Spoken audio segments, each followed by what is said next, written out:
23 years old ka pa. Ano? Hindi sir, umabot si Yesu Cristo ng 33. May isang dekada pa kayo. Bakit ka ba tumakas sa kapihan? Kay wala may eskwela na.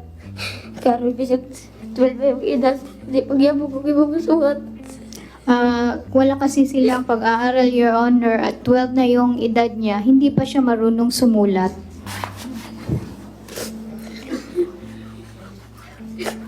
Binabawalan ba niyo mga bata na pumasok sa eskwelahan? O hindi? Wala po akong alam diyan po kasi ako po ay sa 21, Vice Presidente lang. Halili lang ako kung nandoon ng Presidente at saka yung mga paresis namin. So sino ang Meron sino ang kaming board. nagbabawal pala? Hindi ikaw. Hindi po. O sino ang nagbabawal? Ano po? Sino ang nagbabawal? Hindi ko po alam kung may nagbabawal. Basta ang alam ko lang po ang mga hindi naman mapuwersahan yung Ikaw mga- ang pinaka-elder doon sa grupo kung saan yung mga nasa power, from Kilario sa iyo at saka yung mga ibang opisyalis sa inyong asosasyon. Ikaw ang pinaka well-educated, ikaw yung pinaka dati ka pa nga mayor 3 times ka na mayor. Ito pagdating sa edukasyon ng mga bata, wala kang pakialam. Hindi mo alam at wala kang pakialam. Ang alam ko po ang kahirapan na kahirapan na magpunta magpaaral kasi po sa terrain ng aming lugar. Hindi, itatanong kita, hindi niyo binabawalan. Hindi po. Kusang ayaw ng mga bata mag-aral? Sa alam ko po, hindi po yung sa alam ko lang po hindi. Sa alam? Ano? Sa alam mo, hindi. Kasi yung lang ang nakita ko po na wala namang policy ng board na bawalan ang mga bata. Ay, you're telling half truth and half lies, ha? Klaruhin kita. Klaruhin natin ito. Kasi kayo ang policy making body dyan sa kapihan. Tanong ko kung talaga bang pinipigilan yung mag-aral ng mga bata o hindi. Hindi po, our records will show kung anong pinag-usapan na. O bakit walang bata nag-aral? Sige nga, explain to me. Sa It mga- is a natural nature ng bata yan na maghanap ng pag-aaral. Kaya nga yung mga bata dito na lumayas dahil lalaki daw sila na walang pinag-aralan. So yun ang nangyari. Tapos sa inyo, wala nag-aral. Yan ay mga parents doon sa loob may mga parents. I don't believe na itong mga parents na ito ay ayaw nila pagpaaralin yung mga anak nila. At ikaw mismo, I don't believe na ikaw, dati kang mayor, dati kang DepEd superintendent, na ayaw mong paaralin ng mga bata. But how come?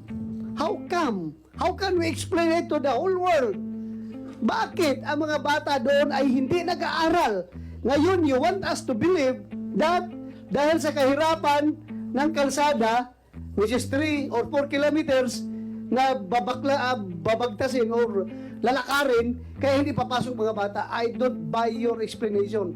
I don't buy your explanation. Mr. Chair, please. Yes, go ahead. Meron namang parent po dito. Pwede po sila mismo magkon bakit hindi pinaaral nila o hindi nakaaral.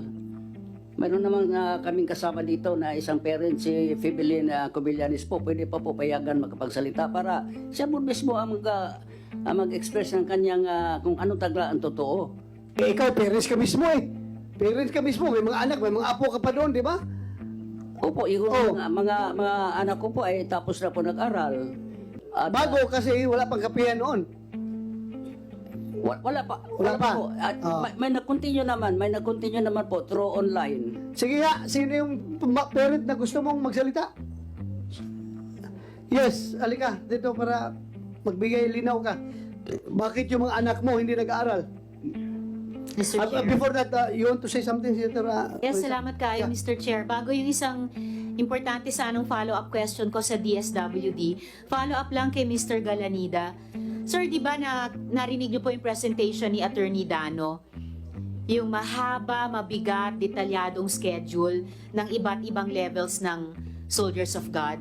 Simula po madaling araw hanggang halos hating gabi. Narinig po niyo yung presentation iyon? Yes po, narinig ko po. Opo. So, hindi po kaya logical sa pagtanaw namin na kaya pinagbabawal yung mga estudyante mag-aral dahil ang dami na nilang ibang gawain. Doon sa mula agila hanggang fetus, mula 2 a.m. hanggang halos gabi na. So, hindi kaya ang nangyayari ay pinatigil niyong mag-aral yung mga bata dahil gusto niyo silang i-recruit dyan sa Soldiers of God? Nagugulat po ako yung presentation na yan kasi ang marami namang mga activities doon. Ang alam ko lang po ay yung sinasabing Salonera Training Camp. Kasi nag-training kami po para sa cultural presentation. Because Sir, we believe, especially during the COVID years, na yung hindi makapag-aral formally, makapag-aral sila informal or non-formal through cultural development. Yan po. Sir, yung maaring may ilan kayong mga cultural activities doon, pero kahit po yung photo na ipinakita ni Chair, na sabi nung una ni attorney ay cultural event, ay lumabas na flag ceremony. At bakit po kayo magugulat doon sa presentation? Mismong yung mga nagtestigo mula sa Agila, mula sa Agnos, yung isang kababaihan din dito, may marka sa kamay ng mga miyembro ng Soldiers of God. At sabi nila pati yung ilang matatapang na mga bata sa fetus, 7 to 8 years old, ay may ganung marka. Kumbaga, nasa sariling katawan ng pruweba ng pagde-deploy nila dyan sa iba't ibang level ng Soldiers of God. Para busy sila at pagod, sabi ni na Mayor yata kanina, mula madaling araw hanggang gabi. So paano nga po talaga sila mag-aaral niyan? Tinetrain po sila bilang Soldiers of God. Hindi naman po. Overloaded yung schedule ng mga bata. Kung yun ang totoo, yung presentation na yun, overloaded. Hindi na, kaya sabi ko po, nagulat po ako kung saan siya nagkukuha doon. Huwag ka magulat kasi sabi man ito ng mga bata na na-rescue. Pero Hindi man yan gawa nila, hindi man yan imbento nila. Nanggagaling doon sa mga bata na nagsasabi kanina. Doon galing sa kanila. Tapos ikaw ngayon, nagulat ka na may ganyan pala schedule. So, sino gumagawa ng schedule? Kung nagulat ka, sino gumagawa niyan?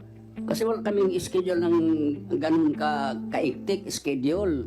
Ang Mr. kuno Chair. namin yung... Sir, excuse me po, sorry, Mr. Chair. Okay na, I mean, ang hirap po talagang ang daming mga pagtetestigo, may presentation na napakadetalyado, tapos sasabihin lamang po na hindi totoo.